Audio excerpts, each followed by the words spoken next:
qui est important aussi au niveau des élus, c'est d'être formé. Parce que quand on est élu, on a notre expérience, mais pas d'élu. Donc c'est nouveau. Et la première chose que nous avons mis en place avec le service DSU, c'est la formation des élus. Effectivement, il faut vraiment prendre ce domaine avec sérieux. Il faut sans cesse que nous évoluions au niveau de tous les professionnels, au niveau de tous les agents. Et il faut aussi que dans nos collectivités, nous regardions ce qui se passe à notre porte.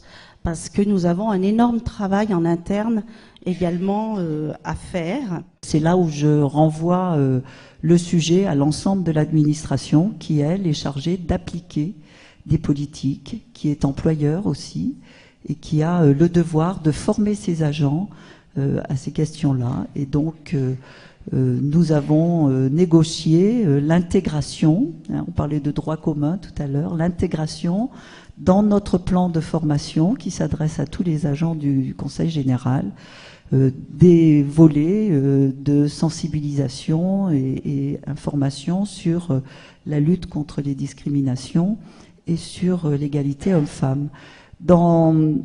Avec deux objectifs, celle justement de leur faire réaliser, leur donner les moyens de réaliser si eux-mêmes en tant qu'agents ne sont pas victimes de discrimination à un moment donné, que ce soit dans le cadre de leur emploi, mais que ça peut être aussi dans le cadre de la vie courante, et qu'en même temps, ils peuvent être des discriminants en puissance, qu'ils sont des discriminants en puissance, et qu'ils peuvent être discriminants dans l'exercice de leur profession.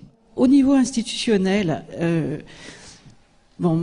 comment s'emparer du travail qui a été fait dans cette expérimentation? Moi, je dois dire que d'abord, on en a bénéficié dans les établissements, mais pas seulement dans les établissements. Par exemple, on a conduit une sensibilisation.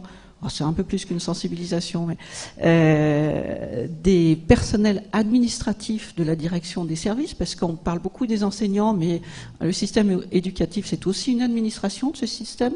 Ce sont des procédures d'orientation, ce sont des procédures d'affectation, c'est la gestion de conflits, par exemple, avec des familles.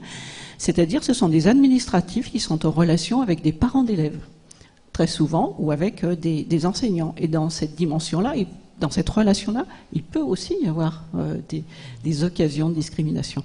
Donc, on a fait d'abord peut-être ce travail de formation et de sensibilisation de nos administratifs. Le défenseur des droits est une autorité indépendante qui a repris l'ensemble des missions de la HALD, Haute Autorité de lutte contre les discriminations.